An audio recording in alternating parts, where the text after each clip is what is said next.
unique sense of fashion, and I want to do that. And Aras had a hat company at the time, and he said, okay, I'll help you. And now we're here. So Aras can talk to you a little bit about the business side of it. So I had this hat company for years, which I hated. I made Russian winter hats, and I thought they were the ugliest things.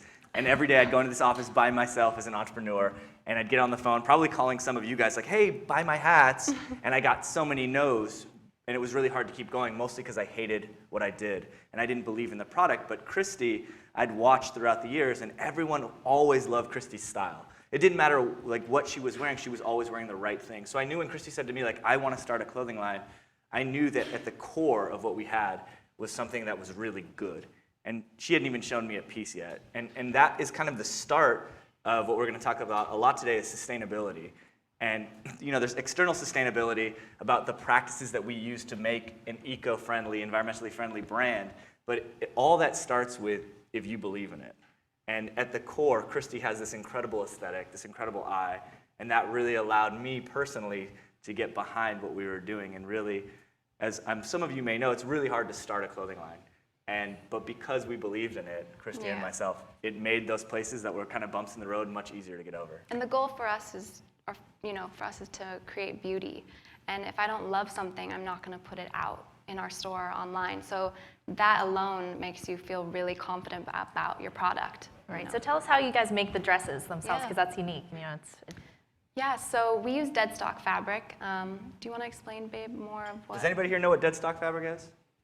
You do? Okay. They do? Okay. So basically, when you guys are buying from brands, let's say like Ralph Lauren, and you order 10,000 of a specific dress in a specific colorway, and they're going to say the consumption on that dress is 2.5 yards, 10,000, so they need 25,000 yards of fabric to fill that order, right? Well, they're not going to order 25,000 yards of fabric, they're going to order 27,000 yards of fabric just in case something goes wrong. So let's say everything goes right and they only use 25,000 yards of fabric, or maybe everything goes almost right, they use 26,000 yards of fabric. That still leaves 1,000 yards of fabric that they're not going to do anything with. And for years and years and years, that fabric would sit on their factory corners and then end up in landfills. So what we did is we said, hey, let's use that fabric and let's make our dresses out of these Deadstock fabrics. So like this dress that Christy's wearing right now, this is made out of Deadstock fabric like every dress we make. And we only made 3 in this dress. So sometimes, depending on however many yards we find, we only can make 3. Or the highest I think has been 25 dresses. So again, that ties into the vintage aspect of it feeling very unique. Me and 2 other women have this dress, and that's what I love about vintage so much. And it's cool that we can kind of recreate that and also be sustainable at the same time. Yeah, and in a very real way, it creates demand, right? You limit supply, and then all of a sudden, like, demand increases, and that really helped launch our brand. I think back to the sustainability thing. So, do you guys know that fashion is responsible, the 3rd largest polluter of all industries? Did you guys know that? And mostly it's from printing fabric, because it's so many chemicals involved. Like if we were to print this, like our footprint as such a small company would be so big. And so just the fact that we're kind of the cockroaches of the fashion industry, reusing what other people don't want, is not, glorious as that sounds. It's really cool for us, and it's just another part of our business that I can wake up in the morning and be like, I'm excited to do this. That makes having a small business so much, it gives you more motivation to wake up in the morning when you feel good about what you do. And when you guys started the company, did you set out knowing that this is how you wanted to design your clothing and make your dresses? Or was it something that as you were going through the options, you realized, hey, this is perfect for what we wanted to do? Yeah, it was more the latter, I think, for us. Like, we started the company on my savings from modeling, which we had $20,000 to start. So for us, it wasn't an option to buy thousands of yards and create. And Aras, his business side, he was like, that's not a smart thing to do anyway, so let's find a different way of doing it. And then that's when we learned about Deadstock Fabric, and it fit in perfectly. It tied in perfectly with the, having the one-of-a-kind piece. Right. I mean, so most brands, when they start out, they have a choice. And fortunately, because the internet's given us a few more choices, like you can go kind of the way of wholesaling, and you can make your samples, and then you go to all these shows, which becomes very expensive, and there's minimums in buying fabric, and then when you go into production, you have to make a certain number. And that really, for the amount of capital we hand on hand, it just didn't make sense. And so it's a kind of the win-win. It's like we're sustainable and we're eco-friendly, but from an economic point of view, it absolutely was the best choice for us as well. So I don't want to pretend like we're saints. It worked both ways. And I do believe in business that when you find that win-win, things just get easier and easier. And so like from a business perspective, we're always looking for the win-win. How can we succeed and then make sure that everybody around us is also benefiting? Because then we know, and this is actually a Survivor reference, if you're somebody else's best option, they're always going to stay with you. So if you find that win-win, the people you're working with are always going to continue to work with you. And so obviously it's great that you guys have these win-wins, but did you run into any problems where, when it comes to, you have an online store, you have your retail store here in LA, and how do you, with 3 dresses, how do you maintain that stock? How does the back end of that work? Is it hard to make sure you're making a good customer experience on both channels with such limited inventory? Yeah, I think that definitely comes into play. I think we make I don't know, how many styles would you say a week that we make? We 5 introduce to 10. like 2 or 3 new styles a week. And We're then making that many patterns a week. But so, we have the Deadstock Fabric at our warehouse, and then I'll say, let's make the Lottie dress in that 3 dresses. But then we'll also make the Lottie dress in another fabric that will give us 15 more dresses. So we're producing a lot of dresses, but it happens to be this is one of 3, and that one is one of 15. Yeah, and to your point, like that's actually been a real challenge for us, is inventory management when you have such small numbers. We just did a big sale this weekend, and so people came into our store and then bought online, and there was probably 25 sales that happened online that we couldn't fulfill, and we had to email and say, hey, we're sorry. So that is a challenge, is syncing that inventory online and in store, which I'm sure you guys have that problem as well. So if anyone has a solution that is real time, let me know. We'll talk about it, and that would be awesome. All right. But since your brand is doing something good, it's creating less of a footprint, and do you attract people who look for that sustainable brand? And do you think they're more understanding when they make an order and then you realize they can't have it, but it's because it's a product of what you guys are doing? Do you think Yeah, I think our customers are so sweet, honestly, and I think because of that reason, I had a woman call the other day, and she talked to me for 30 minutes about our brand and what we're doing, and she lives in Georgia, and she doesn't have much money, but she buys dresses from us because she knows that it's a good cause and that we're doing it the way that we're doing it, which I thought was so sweet. And we had messed up her order, and she was like, no worries, sweetie, like, you're great, it's fine. And I feel like we get a lot of those women because of what we're doing. What do you? Well, I would just say, like, how many of you guys are vegan here? Any vegans? How many of you guys have had a vegan cookie?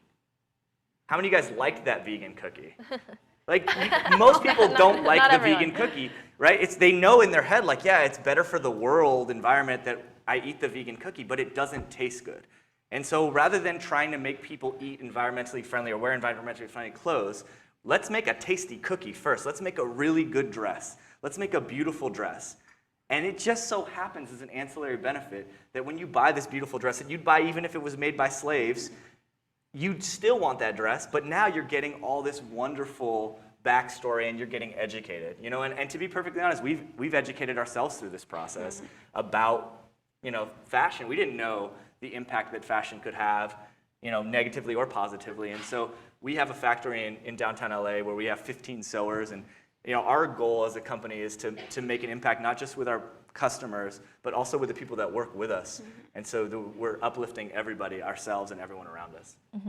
Absolutely. And so how do you plan to scale the business? Do you plan on opening more stores, or do you plan to keep it small in the way that it is now? Right now, we're managing it at a pretty good pace. It's just Aras and I. So we do have a store in Venice. There it is. It's been open for 6 months now. Has anyone been to the store? Is in here? Any LA locals?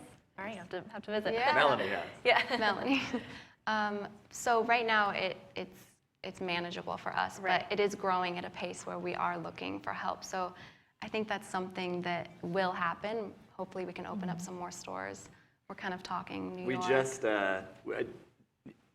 The process of making a dress, you design it, you make a pattern, you get the fabric, you cut the fabric, you sew it, you have a dress.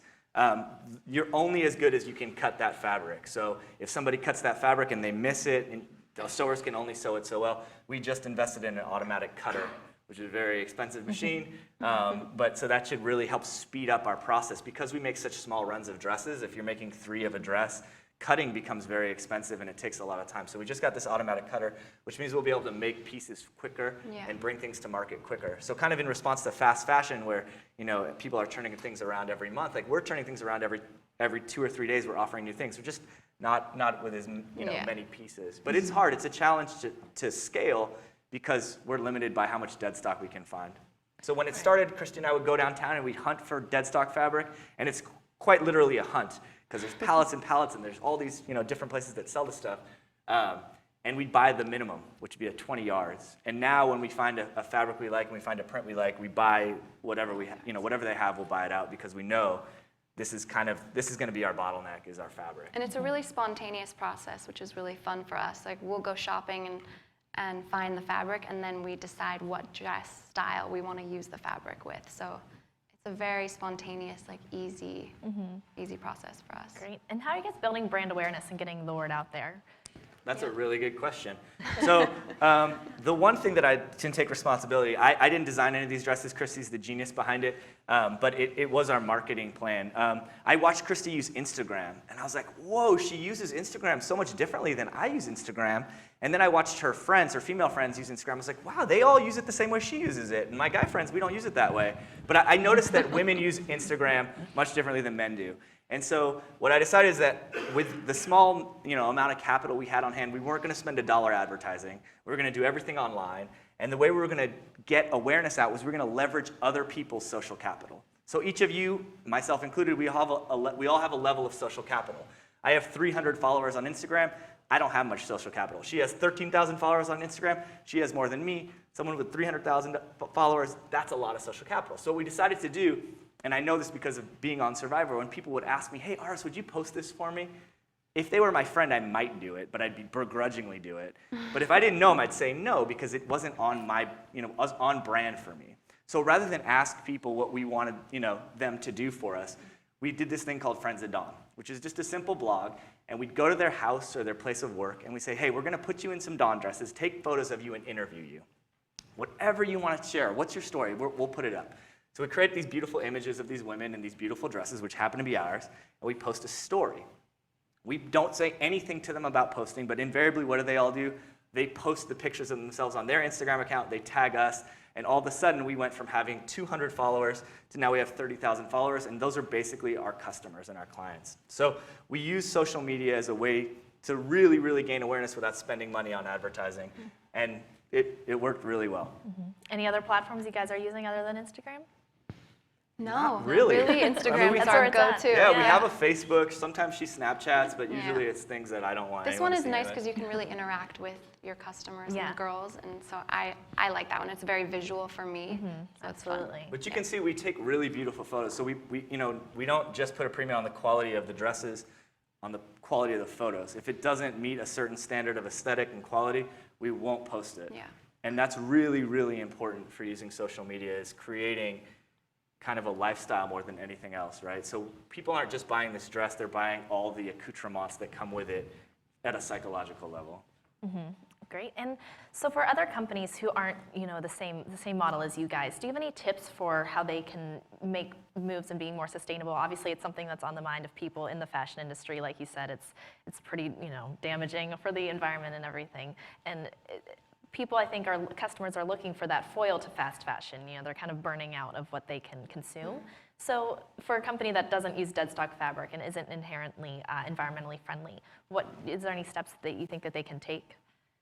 Well, I hate to give other companies advice about what they can and can't do, what they should and shouldn't do. I think, and Christy said it when she said the key is beauty, is making it beautiful, and not just visually, but from an internal space. No matter what you're doing, if you're really kind of trying to create beauty in a business, in a structure of a business even, you're gonna find the most beautiful way to do that, and that involves in beauty in your environment and helping the people that are making it. So my only piece of advice would be just follow that idea of beauty, and that'll work.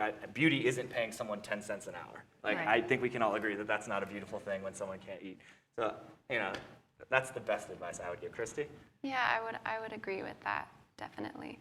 I think for us, we're all in this together. Like no one works for us. We all work together, and that is like a state of mind with what Aras is talking about. It's that beauty. It's that, being one with our team, and I think that is what I would say for other companies. I modeled for years, and I've watched how that isn't happening. So I think that was our goal. Great. Does anyone have any questions? We have 30 seconds left. We have. Good question right here. We have a mic coming. There we go. Just on the social media piece, I think with bigger companies, they're used to paying for influencers, and obviously you have a model background, so I assume you have some organic connections that way. So I wanted to understand, when you reach out to your friends, or cultivate friends of Dawn, like what's your, I would assume that it's more organic and it's through your personal relationship. It is. Yeah, it is. And a lot of them, they are my friends, or they're friends of friends, and then they become our friends.